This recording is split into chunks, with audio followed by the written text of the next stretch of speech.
அல்லேலூயா. கர்த்தர் மறுமை இரட்சகரும் ஆகிய இயேசு கிறிஸ்துவனுடைய இனிதான நாமத்தினால் உங்கள் யாவரையும் வாழ்த்துக்கிறேன். கிறிஸ்துவுக்கு மிகவும் பிரியமான பிள்ளைகள், இந்த திங்கக்கிழமை சாயங்கால வேளையில் உங்களை சந்திப்பதில் பெரிய மகிழ்ச்சி. இந்த மோசை கூடாரத்தின் மூலமாக இந்த காஸ்ட் டிவியின் வரையில் உங்கள் வேலையை அனைவருடைய காதுகள்லேயும் அநேகருடைய மன ரம்மியமான கிறிஸ்துவ ஜீவியத்தை விசுவாசத்தின் பாதையில் நடத்துவதற்கு ஏதுவான ஒவ்வொரு வார்த்தைகளையும் கர்த்தர் புறப்பட வைக்க போகிற கிருபைக்காக கர்த்தரை ஸ்தோத்தரிக்கிறேன். ஜெபிக்கலாமா? இரக்கத்தின் ஐஸ்வர்யனே, உங்கள் இரக்கம் இல்லைன்னா ஒன்றும் செய்ய முடியாதுப்பா. நிற்பதும் நிர்மூலமாக ஆதிருப்பது உங்கள் சுத்த கிருபையை. உங்கள் இரக்கம் நாங்கள் நிற்கிறதும் நாங்கள் நிர்மூலமாக ஆதிருப்பதும் எங்களுக்கு கிடைக்கப்பட்ட இரக்கம் ராஜா. இந்த சேனலில் பார்த்துக்கிட்டு இருக்கிற ஒவ்வொரு பிள்ளைகளையும் உங்கள் சமூகத்தில் அர்ப்பணிக்க, காது உள்ளவன் கேட்க கடவான்கிற வார்த்தையின்படி செவிகள் திறக்கப்படட்டும். ஒவ்வொரு காதுகள்லையும் இது ஊடுருவி பாயட்டுப்பா. இந்த வார்த்தைகள் ஒவ்வொன்றும் தேவ நாம மகிமைக்கு ஏதுவான வார்த்தையாக இருக்க கிருபை கொடுங்க. முதியோர்லேருந்து சிறியோர் வரையும் கரங்கள் அர்ப்பணிக்க, வியாதியஸ்தர்களை ஒப்பு கொடுக்க, வறுமையின் பாதையில் கண்ணீரோடு தவிச்சுக்கிட்டு இருக்கிற ஒவ்வொரு பிள்ளைகளையும் அர்ப்பணிக்க ராஜா. நீங்கள் விடுதலையின் நாயகன். பிள்ளைகளுக்கு விடுதலையை அள்ளி கொடுக்க போகிற கிருபைக்காக ஸ்தோத்திரம். இன்றைக்கி விடுவிச்சிட்டிங்கப்பா. ஒவ்வொருடைய பாரத்தையும் ஒவ்வொருடைய கட்டுகளிலிருந்து ஒவ்வொருத்தருக்கும் விடுதலை கிடைச்ச கிருபைக்காக ஸ்தோத்தரிக்கிறேன். ஒரு அதிசயத்துக்குள்ளே நடத்துங்க. எல்லா பொல்லா கிரியைகள் நாச மோசங்கள்லேருந்து நீங்கள் விலக்கி பாதுகாத்த கிருபைக்காக ஸ்தோத்திரம். எங்களுடைய அந்தகாரங்கள் நீங்கப்பட்ட கிருபைக்காக ஸ்தோத்தரிக்கிறேன். தயவுக்குள்ளே நடத்துகிற கிருபைக்காக ஸ்தோத்திரம். உங்கள் காருண்யம் எங்களுக்கு எட்டி கிடச்ச கிருபைக்காக ஸ்தோத்தரிக்கிறேன்ப்பா. பெரிய காரியங்களை செய், தயவாய் நடத்துங்க, ஆசீர்வதி. இயேசு மூலம் ஜெபிக்கிறோம் பிதாவே, ஆமென். அல்லேலூயா. கிறிஸ்துவுக்கு பிரியமான பிள்ளைகளே, மறுபடியும் இந்த கிராஸ் டிவி மூலமாக உங்களை சந்திப்பதில் பெரிய மகிழ்ச்சி. இந்த திங்கக்கிழமை சாயங்கால வேளையில் கிறிஸ்துவுக்கு பிரியமான பிள்ளைகள் நீங்கள். அது சொல்கிறார், என் ரட்சிக்கப்பட்ட பாதை உனக்கு கிடைக்கும். நான் உன்னை விடுவிக்க வந்திருக்கேன். என் ரட்சிப்பு உனக்கு உண்டு. என் சத்தியம் உனக்கு உண்டு. நான் ரட்சிப்படையலையே. எனக்கு மன ரம்மியமான கிறிஸ்துவ ஜீவியம் இல்லையே. என் பாதையில் ரட்சிப்பு இல்லையே. என் பாதையில் சுத்தம் இல்லையே. எனக்கு சுத்திகரிப்பு இல்லையே. எனக்கு ரட்சிக்கப்படணுமேனா? ஒவ்வொரு மனுஷனையும் ரட்சிக்கிறதுக்காகவே கிறிஸ்து வந்தார். நான் ரட்சிப்படையணும். இந்த வேதம் சொல்லுது, நீ ரட்சிக்கப்படுவ, நீ என் சத்தியத்தை அறிந்து கொள்ளுவ. அல்லேலூயா. இந்த உலகத்தில் உள்ள எல்லா மனுஷனுக்கும் கிறிஸ்து ரட்சிப்பு கொடுக்கறதுக்காக வந்திருக்கார். ஒருவனையும் அவர் தள்ளலை. எனக்கு இவன் வேண்டாம், இவனுக்கு நான் கொடுக்க போகிறதில்லை, இவனை நான் ஆசீர்வதிக்க போகிறதில்லை, இவனை நான் ரட்சிக்க போகிறதில்லை, என் ரட்சணிய சந்தோஷம் இவனுக்கு உண்டு, இவனுக்கு நான் கொடுக்காமல் இருக்க மாட்டேன். அல்லேலூயா. அப்படிப்பட்ட ஒரு ரட்சிப்பை எல்லாரும் பெற்றுக்கொள்ளணும். ஒருவர் கூட அதில் வாங்கியிருக்கக்கூடாது. கிறிஸ்துவை பற்றி அறிந்திருக்கக்கூடிய அறிவு அதற்கு ரொம்ப முக்கியம். அதாவது சத்தியம் ரொம்ப முக்கியம். வேத வசனம் ரொம்ப முக்கியம். இந்த பைபிளை திறக்கிறது ரொம்ப முக்கியம். இன்றைக்கி நம்ம சொல்ல போகிற ஒரே ஒரு காரணம் என்னென்னா, இந்த வேதத்தை திறக்காத பிள்ளைகள் வாயின் வார்த்தையால் நீ பிடிபட்டான்னு சொல்லக்கூடிய அநேகருக்கும் நான் இன்றைக்கி சொல்லக்கூடிய சாட்சிகள் ரொம்ப ஒப்பினையாக இருக்கும். நம்ம ஒரு பொழுதும் இந்த வேத வசனத்தை திறந்து வாசிப்பதே இல்லை. கோயிலுக்கு போகும்போது தூசி தட்டி எடுத்துகிட்டு போவோம், வீட்டுக்கு கொண்டு வந்து அதேமாதிரி வச்சுருவோம். அதை திறந்து அதை வாசித்த பிள்ளைகள் ரொம்ப கம்மி. கேட்டால் எனக்கு நேரம் இல்லை, அவ்வளோ போதுமான காலம் இல்லை, நான் வேலைக்கு போகணும், நான் உழைக்கணும், என்னுடைய ட்ராவலிங் டைம் ஜாஸ்தி. அல்லேலூயா. இந்த வேதத்தை வாசித்துட்டீங்கன்னா உங்களுக்கு நிச்சயம் நிறைய காரியங்களில் உங்களுக்கு விடுதலையை கற்றுக் கொடுத்துருப்பார். வாசிக்காத பிள்ளைகளுக்கு தான் இன்றைக்கி விடுதலை இல்லாமல் இருக்குது. அல்லேலூயா. இப்போ ஒரு வசனத்தை பார்க்கலாமா? 1 தீமோத்தேயு 2:4. எல்லா மனுஷனையும் ரட்சிக்கப்படவும் சத்தியத்தை அறிகிற அறிவை அடையவும் அவர் சித்தமுள்ளவராயிருக்கிறார். எல்லா மனுஷனுக்கும் ரட்சிக்கப்படக்கூடிய ஒரு அறிவு வேணும். எனக்கு ஞானம் இல்லைங்கிறத முதல்ல நான் தெரிஞ்சுக்கணும். எனக்கு பயம் மட்டும்தான் இருக்குது, எனக்கு ஞானம் இல்லை. நான் இந்த உலகத்தை குறித்து பயப்படுறேன், ஆவியானவரை குறித்து நான் பயப்படல. இந்த உலக மேன்மையை குறித்து என்ற இல்லாத காரியத்தை வச்சு நான் பயப்படுறேன். கிறிஸ்துவ வாழ்க்கையில் நான் பின்தங்கி இருக்கிறத பற்றி நான் பயப்படல. நான் அந்த உலகத்தில் நிறைய விஷயத்தை அறிந்து கொள்ளலைங்கிற பயம் என்கிட்ட இருக்குது. ஆனால் இயேசுவை பற்றி அறிந்து கொள்ளலைங்கிற பயம் என்கிட்ட இல்லை. இயேசுவை சான்ற முகமாக என் முகம் இல்லை. இயேசுவை பற்றி உள்ள ஸ்லாக்கியமான எந்த வார்த்தைகளும் என்கிட்ட இல்லை. கிறிஸ்துவை நான் அறியவே இல்லை. அதனால் எனக்கு இந்த வீழ்ச்சி. ஒத்துக்கிறீங்களா? அல்லேலூயா. ஒத்துக்கிட்டு தான் ஆகணும். ஏன்னா நான் வேதத்தை புரட்டவே இல்லை. என் செவிகள் அடைக்கப்பட்டிருக்கு. என் புத்தி மந்தமாக இருக்குது. என் சிந்தை மந்தமாக இருக்குது. என் தொழில் தோல்வி. என்னுடைய எல்லா பின்மாற்றத்துக்கும் காரணம் நான் இன்றைக்கி ரட்சிக்கப்படலை, ப்ளஸ் வேதத்தை வாசிக்கலை. எப்போ நான் வேதத்தை எடுத்து தியானிக்க ஆரம்பிச்சிடறேனோ அப்போ என்னுடைய இருள் என்னை விட்டு விலகிரும். என் முகப்பிரகாசம் கிறிஸ்துவுக்கு எட்டப்பட்டுரும். இந்த பைபிளை பார்க்க பார்க்க பார்க்க பார்க்க தியானிக்க தியானிக்க நான் விடுதலை பெறுவேன். தனிமையில் இருந்து கண்ணீர் வெடித்து பிரயோஜனம் இல்லை. போகும்போது வரும்போதும் அழுது பிரயோஜனம் இல்லை. கிறிஸ்துவனுடைய சமூகத்தில் எனக்கு நீங்கள் தருவீங்களா, செய்வீங்களா, மாட்டீங்களான்னு கேட்டு பிரயோஜனம் இல்லை. நான் உங்கள் புள்ள தானன்னு கேட்டு பிரயோஜனம் இல்லை. உங்களை ஒருவரை மட்டும்தான் நான் கிறிஸ்துவாக ஏற்றுக்கொண்டிருக்கேன்னு சொல்லி பிரயோஜனம் இல்லை. இந்த வேதத்தை தியானிக்கணுமே. இந்த வேதத்தை தியானிக்கணுமே.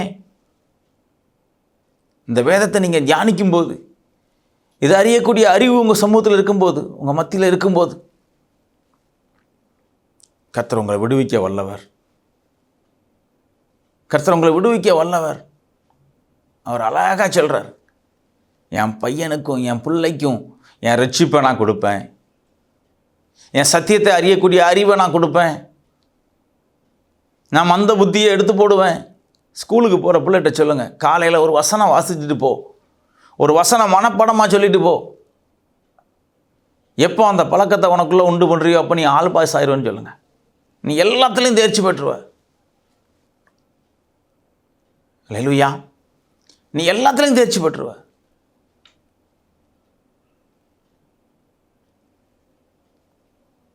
கிறிஸ்துவுக்கு பிரியமான பிள்ளைகளே, இந்த அருமையான மாலை வேளையில் கர்த்தருடைய சமூகத்திலிருந்து சொல்கிறேன், அவருடைய வார்த்தையை சொல்கிறேன். வேதத்தை தியானிக்காமல் வெறும் மேலோட்டமாக வாசிக்க சொல்லலை. புக்கு மாதிரி நீங்கள் வாசிக்க வேண்டாம். ஒரு வசனத்தை நீங்கள் எடுத்து தியானித்தாலும் அவருடைய கிருபை உங்களை பின்தொடர்ந்துக்கிட்டே இருக்கும். அவருடைய சத்தியம் உங்களை இடைக்கட்டிக்கிட்டே இருக்கும். அவர் உங்களை ரட்சிப்பின் பாதையில் கரம் பிடிச்சு நடத்துவார். எவ்வளவோ நம்ம ஜெபிக்கலாம். இம்மட்டும் என்ன நடத்துனீங்களே நன்றின்னு சொல்லலாம். பெற்ற ஸ்லாக்கியத்துக்காக நன்றின்னு சொல்லலாம். ஆனால் வேத வசனத்தை தியானிக்காமல், அதை அறியக்கூடிய அறிவு இல்லாமல், அதை எட்டி பிடிக்காமல் நம்ம எதுலேயும் ஜெயிக்க முடியாது. அதனாலே உங்களுக்கு சொல்கிறாரு, என் ரட்சிப்பு உனக்கு வேணும். எல்லா மனுஷனையும் ரட்சிக்கத்தக்க உள்ள வேதம் இது. எல்லா மனுஷனும் ரட்சிக்கப்படத்தக்க உள்ள வேதம் இது. இந்த வேத வசனத்தை நீ ஏற்றுக்கொள்ளும் போது, இந்த சத்தியத்தை நீ அறியும் போது, இதை நீ தியானிக்கும் போது, இதுக்கு நீ முக்கியத்துவம் கொடுக்கும்போது, ஐயோ பைபிள் வாசிக்கலையே, நான் இன்றைக்கி வேதத்தை வாசிக்கலையே, பைபிளை எடுத்து நான் புரட்டலையே. அல்லேலூயா. வேதத்தை கையில் எடுக்கக்கூடிய பிள்ளைகள் ரொம்ப கம்மி. வேத புஸ்தகத்தை, வேத ஆகமத்தை கையில் எடுக்கக்கூடிய பிள்ளைகள் ரொம்ப கம்மி. சத்தியத்தை அறிவீர்கள், சத்தியம் உங்களை விடுதலை ஆக்குன்னு சொல்லுது. நீ விடுதலாக்கப்படாதபடி இருக்கியா? உனக்கு விடுதலை இல்லையா? நமக்கே நம்ம சொல்லிக்கிடுவோம், எனக்கு பாரம்பரிய கட்டு இருக்குது, எனக்கு அது இருக்குது, இது இருக்குது, எனக்கு அது பண்ணிட்டாங்க, இது பண்ணிட்டாங்க. வேதம் சொல்லுது, சக்கலத்தையும் இருக்கத்தக்க வேத வார்த்தை இருக்குது. அவன் புத்தியை திட்டு. அல்லேலூயா. இந்த நிமிஷத்தில் இருந்து, இந்த நொட்டி பொழுதுல இருந்து வேதாகமத்தை நீங்கள் தியானிக்கக்கூடிய பிள்ளையாக மாறுங்க. இந்த வேத வசனம் உங்களுக்கு ஒரு சத்துவமாக இருக்கும். இது உங்களை ரட்சிப்பின் பாதையில் நடத்தும். ஒரு மனரம்மியமான கிறிஸ்துவ ஜீவிய பிள்ளைகளை நீங்கள் வாழ, சாட்சி பகிர இது ரொம்ப அவசியமாக இருக்கும். நான் 24 மணி நேரம் இடைவிடாமல் ஸ்தோத்திர பலியிடுகிறேன். கரெக்டாக நான் சாயங்காலம் 5 மணிக்கெல்லாம் ஆலயத்துக்குள்ளே போயிடுவேன், 6 மணிக்கெலாம் ஆலயத்துக்குள்ளே போயிடுவேன், 7 மணிக்கு தான் வெளியே வருவேன். 1 மணி நேரம் நான் ஜெபிப்பேன், அப்பா பாதத்தில் இருப்பேன். ஆனால் நீங்கள் எவ்வளோ நேரம் வேதாமத்தை வாசிப்பீங்க?